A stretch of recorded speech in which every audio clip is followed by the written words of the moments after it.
गुवाहाटी के आदाबाड़ी में बड़ा सड़क हादसा हुआ है। आदाबाड़ी ट्रैफिक पॉइंट में एक इलेक्ट्रिक ग्रीन बस ने जोमेटो डिलीवरी बॉय को कुचल दिया। भारत पेट्रोल पंप के समीप ये दुर्घटना हुई। बस चालक ने ट्रैफिक नियम तोड़ते हुए रेड सिग्नल पर बस नहीं रोकी, जिस वजह से ये बड़ा हादसा हुआ।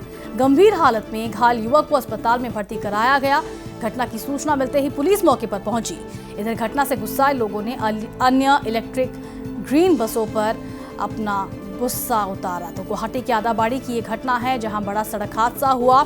आदाबाड़ी ट्रैफिक पॉइंट में एक इलेक्ट्रिक ग्रीन बस ने जोमेटो डिलीवरी बॉय को कुचल दिया।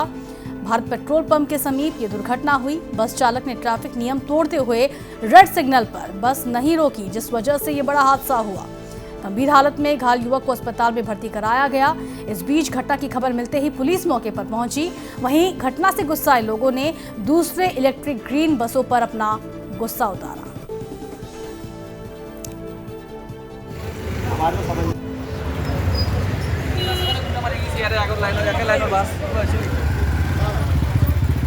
মানুহ এনে কোনে সদায় রেস থাকে।